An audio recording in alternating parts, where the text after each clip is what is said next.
Okay. Ben, to your left right here. Hi, Ben. My name is Rivka. So I have a question. I would like to know, why are so many Jews so liberal, and what can we do to change that? Because it's terrible. Okay, so the reason that so many Jews are so liberal is because most Jews do not have any relationship with actual Judaism. So it's important to recognize that when people say somebody is Jewish, there's two standards of Judaism. There's ethnic Judaism, as in like you have a mother who's Jewish in the Orthodox sense, or the way that the census does it. You have a parent who's Jewish, or you self-identify as Jewish. And then there is Judaism as a religion. Judaism as a religion is very conservative, which is why 70% of Orthodox Jews vote Republican. Right? 70% of Jews overall vote Democrat, but 70% of Orthodox Jews vote Republican because they care about Israel, because they care about abortion, because they care about traditional marriage, because they care about all of these things. So that's the real reason. The way to change that is by recognizing that if you are, it depends. Are these Jews that we're talking about, secular Jews that we're talking about, open to conservative argument more on a secular level, or are they more open to the religious argument? If they're more open to the religious argument, then I would say the first step is get them to go to synagogue once in a while. And if not, then I would say that the first step is to make a good secular argument in the way that you'd make a secular argument to anybody else. Right? When I argue, I'm an Orthodox Jew, I almost never cite the Bible, specifically because the vast majority of people are not convinced by arguments from the Bible. You have to be working within the confines of the Bible to accept an argument from the Bible. Most people want to hear a secular argument, and so those are the arguments we ought to be making in public policy. So you have to decide who it is you're talking to. You're talking to somebody from a religious perspective. You're talking to somebody who just happens to have a last name ending in Burgerstein, and now you're trying to convince them to vote Republican. We have one over here. Hi, Ben. My family loves you. My mom thinks you're the best guy ever, after her husband. Good. That's proper prioritization. I actually have two parts. The first is, what advice do you have for younger people going into politics where people say, oh, we don't have any experience? And then the second part is, can you send my friend Heather's Tumblr that says leftist tears? So if she comes up here, then I will definitely sign her Tumblr. And as far as what advice I have for young people getting into politics, the same advice that I give to everyone: read. Okay, age comes with experience, but the truth is, whatever experience you have from the time you're 20 to the time you're 60 is nothing compared to the collective experience of the crowd. The way that we mostly get the best ideas is by reading about those ideas. If you were just born into society and never read a book, I don't care if you're 70, you're probably going to end up an idiot. Okay, the reality is that life experience teaches a certain number of things, but it turns out that centuries of experience that you can read about in books teach you a lot more. So I don't agree that we should all resonate to bumper sticker slogans. I think the only thing that really matters is, can you educate yourself to the point where you actually know what it is that you're talking about, and also know what you don't know, so that you know what to tackle next. I can listen to the next question while I sign. Back to your left, Ben, as well. Hi, Ben. My name's Tara. I'm a huge fan. But one of the big questions I've always had is, if you do decide to run in 2024, what do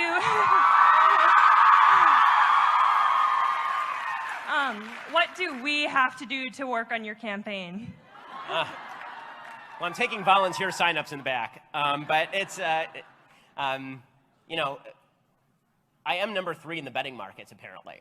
So it's, yeah, I love the fact that there are so many young people who listen to what I say, and I'm really appreciative of it. Email me, we'll put you on file. And then if that's something we decide to do, then we'll get back to you.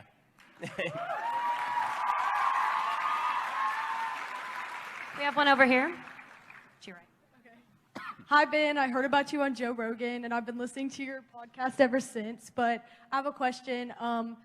When I'm older, I want to go into law and then news commentating. What's your best advice for going into that field as a conservative, and does law help you with that? So I'm a big advocate for getting a law degree for the simple reason that, two simple reasons. One is that our society is very much based on credentialing. You know, we have a society that really likes credentials. If you have a law degree, then people think you're smarter than you actually are. It's worked for me so far. The other reason is because law actually teaches you how to think in a certain legalistic way. It allows you to read some of the laws that are being passed, so it's good for political analysis.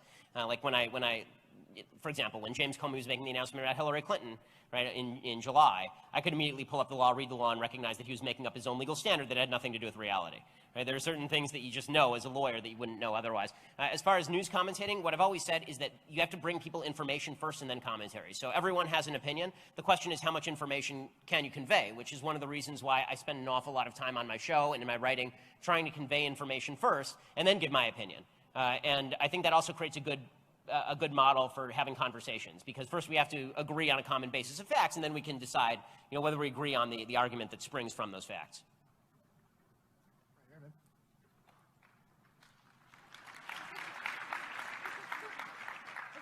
So what advice do you have for when arguing with leftists and all they're doing is screaming names at you?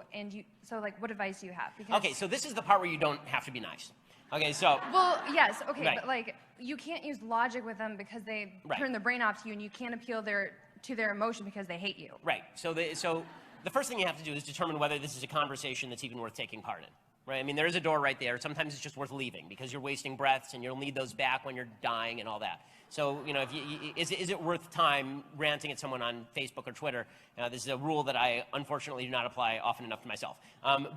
That's number one. Number two is if somebody calls you a name, if somebody says without a basis that you are a racist, sexist, bigot, homophobe, which is their favorite thing ever to do, then your proper response is no, you're an asshole. Right? And you're allowed to actually say that, the reason being that when you call somebody a name without any sort of evidence, this is what makes you, technically speaking in the dictionary definition, an asshole. So it is worthwhile at that point to say that, because you're not speaking from a non-evidentiary position, right? Your evidence that they're being this kind of jackass is that they are doing this. And at that point, then you can say, okay, we're done here, right? Or alternatively, they can say, well, why do you think that? And you can say, well, because you're not using evidence. Would you like to actually have an argument now?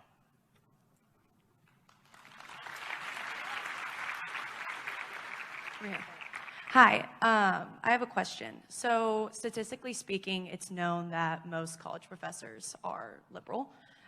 So what advice would you have as a conservative college student when you're dealing with professors that use that authoritative position to silence conservatives? So okay, so first of all, I want to point out that there are some professors who are willing to silence people in the classroom. There are some professors who are willing not to. So you have to determine which is which, really. I don't think it's fair to assume that all of them are just because they're on the left. Some of my best professors have been professors on the left. With that said, if you run into a professor who actually is discriminating against you, what I've always said is, if you don't have any recourse with the administration, shut up. Okay, now I know that this is controversial, really. I know that my friend Dennis Prager, I'm good friends with Dennis, and Dennis is of the mind that you should really just go ahead and say what you want to say, right? And I love Dennis, but he's wrong. Dennis is wrong, because why in the world would you get a D in a class just to prove a point? Right? The whole idea here is to just run through that class, get through that class, make awful lots of money, give money back to the school, and then threaten to cut off that money unless they fire that particular discriminatory teacher.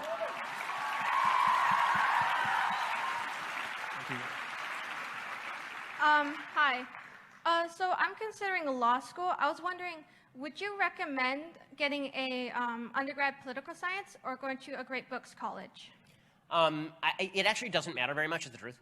So the law schools right now, in terms of admissions, are looking for people who are not necessarily poli-sci majors. So they started looking outside the realm of poli-sci, because everyone who's a poli-sci major applies to law school. So I don't think that one makes a huge, enormous difference, actually. Hi, Ben. Thanks for speaking today. So I'll be co-teaching with a professor an Intro to Freshman Life class at my college, and they're going to give me curriculum to teach.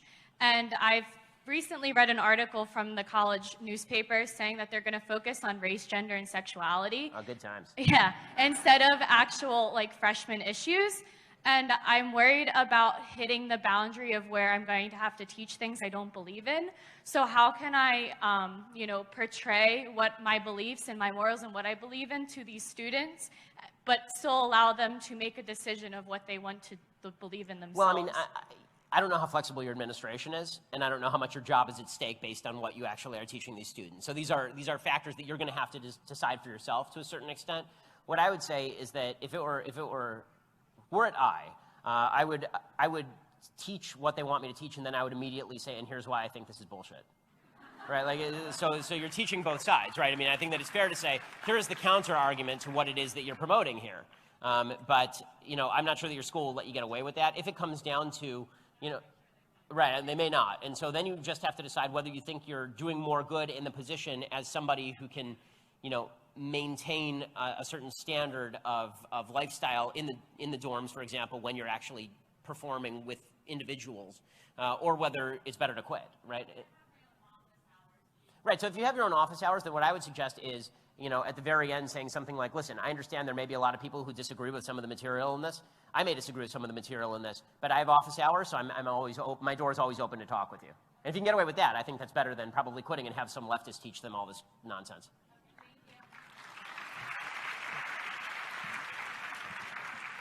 Hi, Mr. Shapiro. I'm a huge fan of your show. I listen almost every day. Oh, thank you. My name is Koki, and I'm a Mizzou law student. You came to Mizzou a few years ago. Yep.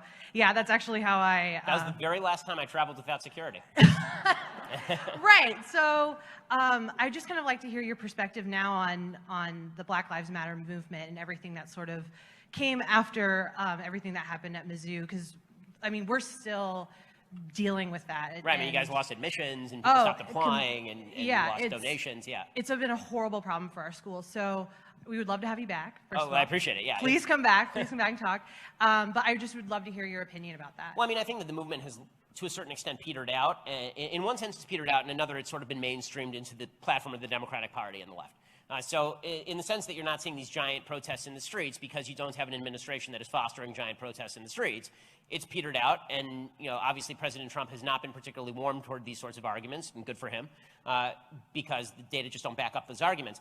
But you have seen that there is this belief that has been mainstreamed and even taken up by some of the libertarian right, saying that, no, it's true the criminal justice system is wildly biased against black people and that black people are being randomly shot by the police and there's a problem of systemic bias in police departments and all of this stuff. I think that it's worthwhile fighting back on that as much as ever. I think that those are arguments that tend to get a little bit more play when a leftist is in office giving air to them. And it seems like those arguments just aren't getting a lot of air in the public sphere right now because there's unified Republican control of government.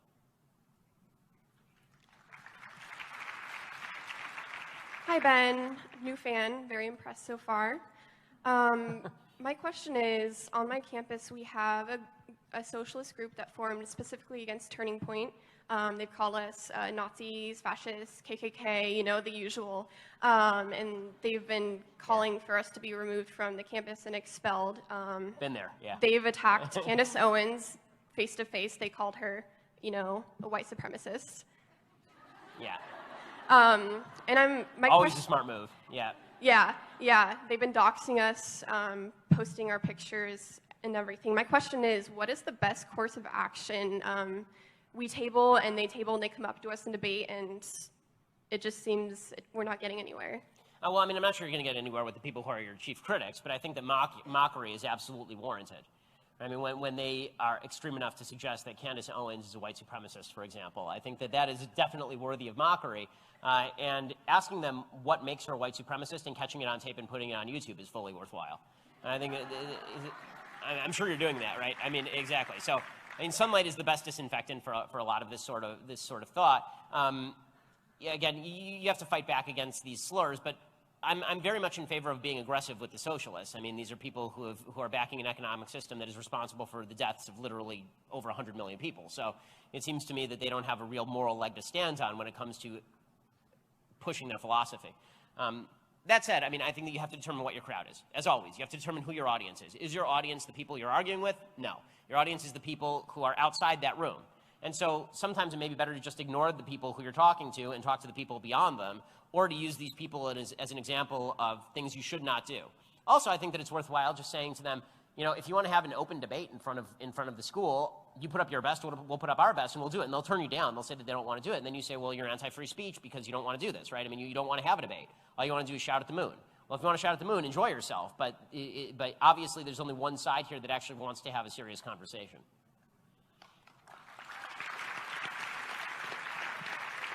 Hi, big fan. I just had a question about my school has actually denied a Turning Point USA chapter for about 2 years now, but they have a Gay-Straight Alliance. So my question is, how do I go about giving the conservatives that come after me a voice, because I won't be around, I'll be in the Marine Corps. So how do I go about giving them a voice so that they're not afraid to speak their mind and be free with their views, because we get shut down so often? So we had sort of this problem when I was at UCLA. There's administrative bias against particular conservative groups, and what you very often have to do is go outside and just get funding from outside the university, right? You have to go find individual donors who are willing to actually give you money to perform activities on campus. And in terms of tabling, so, okay, you don't table. You find other ways of distributing your message. That's sometimes all you can do. And then, of course, you can protest and you can publicize the fact that they're rejecting Turning Point chapter for no apparent reason other than their political bias. Do you go to a state school or do you go to a private school? Oh, okay. So is it a public school or is it a private school? Okay, so if it's a public school, then I don't really see how, if they are granting legitimacy to particular points of view, that may actually be a First Amendment lawsuit, depending on whether they are performing viewpoint discrimination. They're saying that it's offensive. Well, then they'd have to make that case in court. Right? It turns out that very often public schools don't actually want to litigate. So you might want to talk to our friends over at Lions Defending Freedom, for example, and see if they'll go out there and do some work for you. One over here. Hi, Ben. Howdy. So I just finished my first year of college, and I've been struggling with choosing to pick a major and what I'm going to do with the rest of my life. So I was just wondering if you always knew what you were going to do, and if you have advice to decide and figure out what you were going to do. So I did not know always what I was going to do. I was always, interested in history. I was always interested in politics and speaking. I was doing I remember I won a speech contest against 8th graders when I was in 3rd grade and such. But when I went to college, I actually thought that I was going to major in biology, and I thought that I was going to work for Amgen and do genetic biology, and I thought that I was going to double major in music because I was a concert violinist at the time. And the first week I was on campus, basically, I walked over to a kiosk that had the Daily Bruin in it, and I looked at the Daily Bruin, and there was an editorial comparing Ariel Sharon, who was then Prime Minister of Israel, to Adolf Eichmann, the Nazi. And I walked into the editorial office and I said, "Can I write a counter to that?" And that turned into this. So you never know where life is going to take you. What I would say is that the way you should be thinking is a combination of a few things. One, what are you good at doing? Like an honest assessment of what is it that you're good at, because you're not going to really enjoy something you're bad at. So what are you good at doing?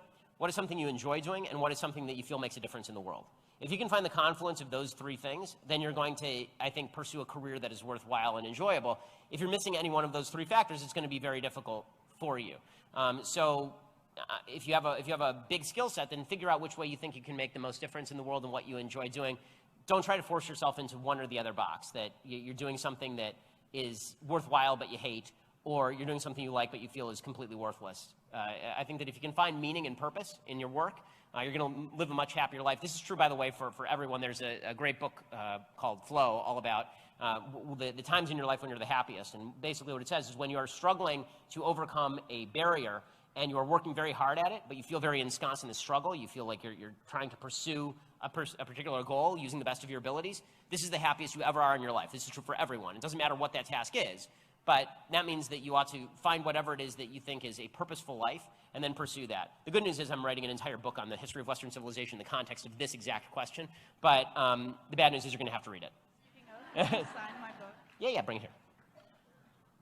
Right up the middle, Ben. Right here. Up the middle. Yeah. Guys, unfortunately, we only have time for this last question, so thank you all. Hi, Mr. Shapiro. My name is Cheyenne Martin. I go to Georgetown University. I say that because I was very sad when you couldn't attend. I was very sad as well. Yeah, they made the joke that the snowflakes finally won. Yeah, they did. It was unbelievable, by the way. It snows in D.C. Just come to class. I know. Anyway, I have a personal ambition of working for Naval Special Warfare as an operations planner. Wow. And then after that, I would like to either be the ICE director or CIA director. Okay. And because... Thank you. Because of these ambitions, I've often been called racist, bigot, homophobe, all that. And I've actually been subject to physical and verbal harassment by students and some professors, outside of class. Luckily, the administration has taken care of most of these issues, but my question is, even after you've been a decent person, political discourse, join all the few club organizations that are on campus, how do you face this fear and overcome it of being harassed and just constantly bullied by these huge group of people, especially when you're surrounded by it? Also, I have a Ben Shapiro Thug Life shirt. So, as someone who's I've met my fair share of sort of group harassment and such. I was the #1 target, according to the Anti-Defamation League, of anti-Semitic tweets among Jewish journalists on planet Earth in 2016. So I've gotten my fair share of this. I understand it. It is difficult. I'm not going to pretend that it's not hard or that it's easier. You can just sort of brush it off. You do have to grow a thick skin. There's no real other choice other than to do that. And the only way to do that is to recognize that the only people who really have power over your life, the only person who has power over your life is you, unless they're physically harming you, in which case call the cops. But in terms of how you respond emotionally to what somebody else does, I have sort of a stoic philosophy on this, which is you can't control what anyone else is going to do to you, but you can control your own reaction to what it is that somebody else does with you. There's a prayer that we say 3 times a day in Orthodox Judaism that at the very end of sort of the most holy part of the service, in which we say that we pray to God that our souls should be like dust to our enemies, meaning that we should be able to absorb the body blows and treat it as though it's nothing, right? And that's very difficult, right? It's something you have to work on daily. But when you know that you're in the right, and when you know that there are a whole group of people who also support you, and they may not be here right now, they may not be with you at that exact moment, but there are a whole group of people who are out there rooting for you and supporting you and believing what it is that you believe, because what you believe is virtuous and true, then I think that gives you a lot more comfort. It's lonely out there, I know. Again, I've been there. It's lonely out there, but understand that there's not just this room full of people. There are literally millions upon millions of people who agree with your perspective and who believe that you're doing the right thing and trying to do something good for the country, and that should at least give you